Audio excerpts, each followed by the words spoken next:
Hello, my name is Phil and I own STS Classics. And today I'm really excited. You can tell because I put on my Triumph t-shirt with that kind of older font. My personal history with Triumph motorcycles starts with a story when I was 14 years old, anticipating getting my license, couldn't wait. There was a scene that is in my head, a summer scene where a young man with a lady on the back was riding a late 60s Triumph 650 Bonneville. And they just looked like they were having a lot of fun. And that picture motivated me to go check out the Triumph motorcycles. Because they had a look and a sound, and ultimately I found out a feel, handling and performance, a ride quality that was at that time, in my opinion, really second to none, prior to so many of the advances that happened in the 1970s. That 1969 Bonneville, I'll never forget the color. It was, I think it was called Olympic orange, Olympic red with silver on the tank, and I was actually able to acquire one of those motorcycles about 26 or so years ago. And then I got involved in the Antique Motorcycle Club here in Southern California and started to become aware of the fathers and grandfathers of that 1969 Bonneville and the last generation of Bonnevilles that followed in the 70s. Really started to appreciate that the apple hadn't really fallen far from the tree, that the beauty and the entire integrity of the design that so many people find to be among the most beautiful motorcycles ever made, actually went back in history to the original Speed Twin, which this one is a early example. Little history, as some of you might know, a guy by the name of Bettelman, I believe I'm getting that right, in the late 1880s, started the Triumph Bicycle Company and eventually started the Triumph Motorcycle Company by putting a motor in a bicycle frame like everybody else was doing. Harley, Indian, you name it. That's what Norton, that's what they were doing. That was started in 1902. Fast forward to the pre-World War II era. Triumph was having some financial difficulties, which it had many and had at that time and would have moving forward. Nevertheless, there was a engineer, Edward Turner, who was an engineer for Ariel motorcycles, which also was a very successful brand and has a lot of enthusiasts to this day. And he had designed a four-cylinder called the Square 4. Eventually, the owner of Ariel, a guy by the name of Sanger, purchased Triumph motorcycles in, I believe, 1936, plus or minus, and the Sanger, now the head of both Triumph and Ariel, told Edward Turner to design a motorcycle for the ages, because at that time a lot of bikes were single-cylinder motorcycles for cheap, inexpensive transportation that could run on any kind of gas. And at this point he wanted to have something that had some power, that was smooth, and that was bringing some of the newer technologies to bear in the design. So he commissioned him to do the new Speed Twin, a vertical twin, a parallel twin, two cylinders sitting vertically next to each other, firing at 360-degree intervals, and Turner got out his paper and pencil and designed the Speed Twin. And the Speed Twin is one of the most historically important motorcycles in the history of motorcycling because of its longevity of design. This bike is a 1946 model. The first model was actually a 1937 model, and it was pretty much identical. It had the same beautiful amaranth red paint, but instead of the hydraulic front forks, it had a girder front suspension, which is just basically a set of springs, parallelogram at the top that allowed compression and rebound, some damping, some spring suspension, but there was really essentially no damping on it. So the spring, once it got sprung, it would bounce around, and if anyone of you have ridden a girder front end bike, they're interesting, let's put it that way, especially on any kind of serious bumps. So but in 37 it had the girder front end. I had a number of different more minor technical items on it. They had combined the dynamometer, the dyno, the generator, to have electricity for the lights and everything, with the ignition system, the magneto. So it was kind of a mag dyno combined. I believe it was a Lucas unit in 37. It was a huge success right out of the box, and it was beautiful. The beautiful exhaust pipes and chrome perfectly matched the curves of the tank, which also had chrome side panels like this one does, and it sold 1937, 38, but even then the winds of war were already brewing, and most people more or less knew that it was going to happen. It was just a question of when. And so once Germany invaded Poland and the war began, and France and England both declared war on Germany, well, World War II was begun, and that more or less obviously stopped the commercial sales of motorcycles toward the end of 1939, maybe until the early part of 40. But after that, they were just making reconnaissance motorcycles, mainly single cylinders, and also the Coventry plant also was making Royal Air Force parts. In November of 1940, the Germans bombed Coventry, England, which is where the Triumph factory was, and pretty much demolished it. There was some tool and die and other equipment, engine casting equipment that they were able to salvage, but not much. It was pretty much obliterated, and that was the end of the Coventry factory. At the end of the war, which occurred in May of 1945, they scrambled to get back in business, but it wasn't easy because there was such a deficit of steel and parts and even paint. I remember reading a story about they were trying to put out a 1945 model, and some historians say they did, but it's almost so inconsequential in number and with such a mishmash of parts that the 1945 model really was never an official Triumph model, and that can be debated.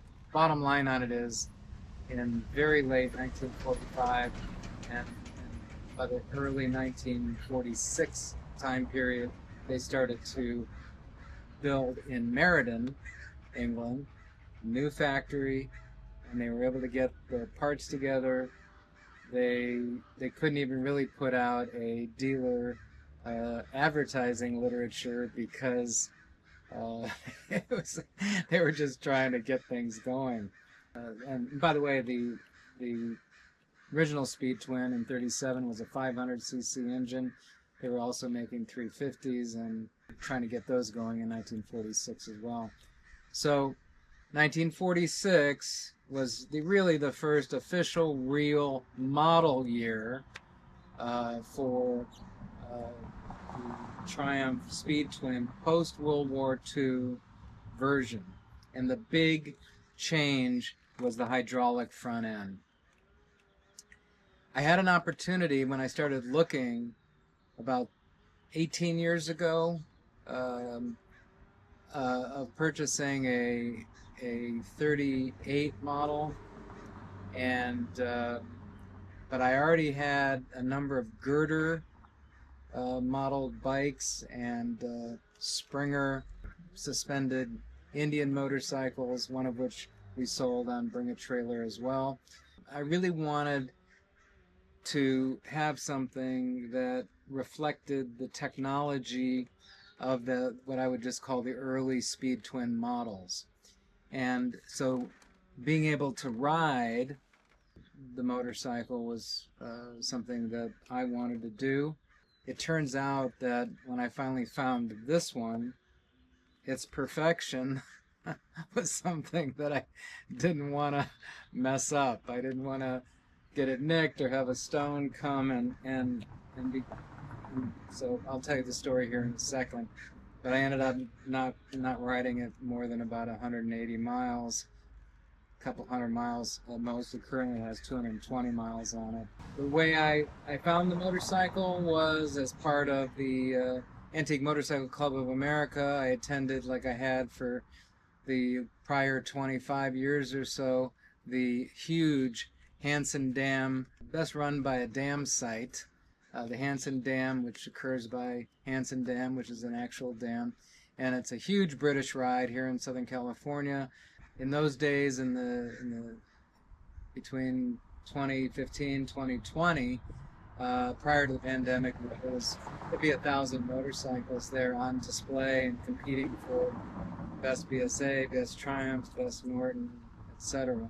In 2017, I was at that competition and that run, saw this motorcycle, and I'd looked at maybe 600-700 at that point in time, but it just stopped me in my tracks. I was just stunned by the perfection of the restoration.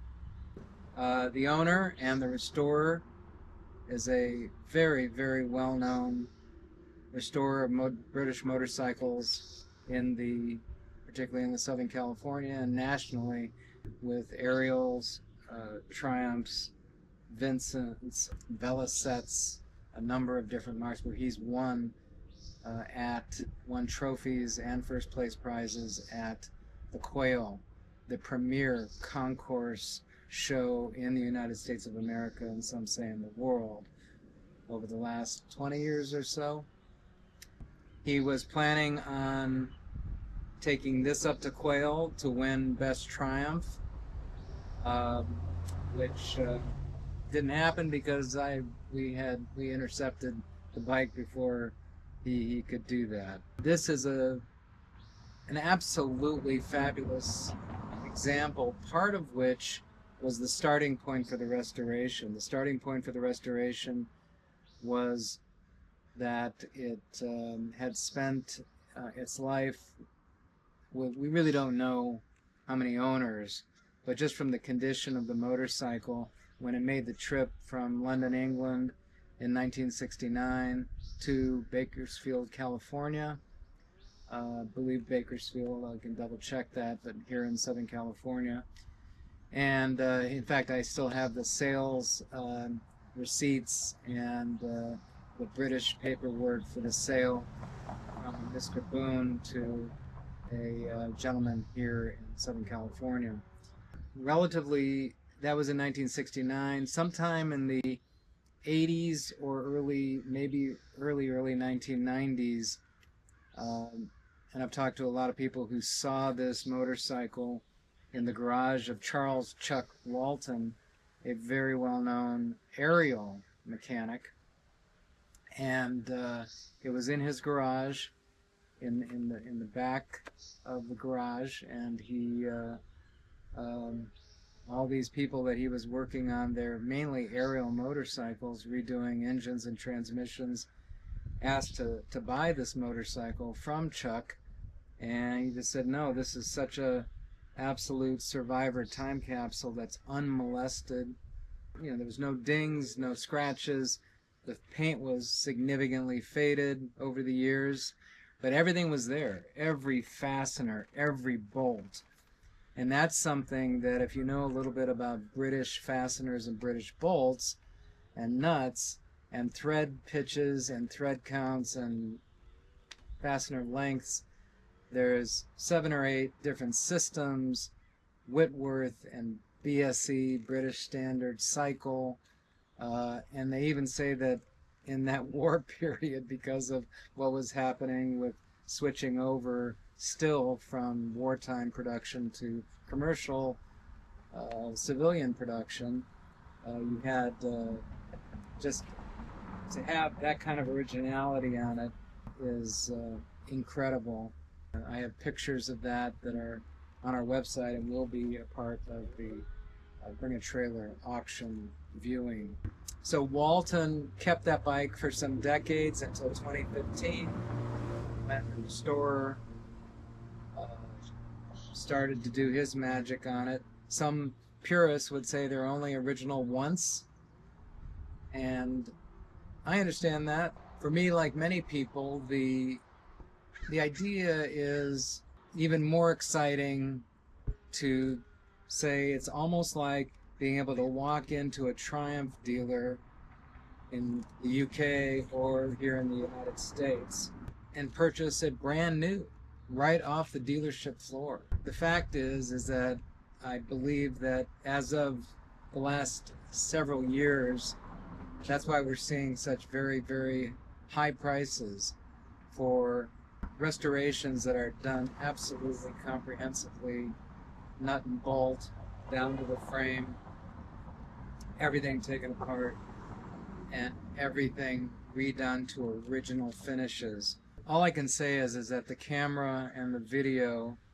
cannot do this bike justice, because in person I think stunning is overused, but this is stunning. You just go, my God, and you end up trying to find some imperfection somewhere, and nothing is 100% perfect, but this is as close as it gets, and I still haven't found anything of significance. So we're talking about the best of restorers doing the best restoration with an all original bike, not a bunch of frames and parts. And I mean, this was all together, got pulled apart, carefully cataloged, everything sent out to the very best people. Bill Key out of Oxnard did the painting. Hutchinson mixed the amaranth red paint. I believe he's out of either Massachusetts or Connecticut. He just does it to spec. Every spacing and line is exactly the correct measurement. Every fastener was the original one that was removed from the unmolested machine that Walton had kept for decades and then sold to the restorer. And the result is getting something that, frankly, some people might say over-restored, but not really. Basically, one way to look at it would be, imagine if in 1946, because Triumph knew the importance of this motorcycle moving forward, that for the first 10 bikes, their quality control was beyond what it would ever do again. And they followed the bike around and just made sure the paint was perfect, made sure the engine was balanced and blueprinted, transmission, mag, generator, everything. Chroming. So in that sense, it would be possible to have something of this kind of quality. Not one screw shows any evidence that a screwdriver had ever touched it. The bolts and nuts likewise. are pristine and everything is correct. I was able to get the grandfather of my 1969 Bonneville and put them back together in one family. The 1946 5T Triumph Speed Twin and the 1969 Bonneville. I also have a 2016, that first model of the new generation with the water that are now water cooled. I've got the first model of that as kind of a match to the Bonneville as well, and that spans 70 years from this 46 model to my 2016 model, and it's 80 years from this model to the current model year. And to have this incredible motorcycle in our collection has been an honor, but as they say, the next caretaker needs to step up and take care of it. Be it in a museum, be it in a collection, or once you buy something, it's yours. If you want to ride it and get the pure pleasure out of that, that's going to be up to you. There is some riding videos up right now on YouTube under STS Classics, my YouTube channel, or if you just type in 1946 Triumph Speed Twin Part 1 and Part 2, you'll see the riding videos. Thank you so much. We'll see you down the road.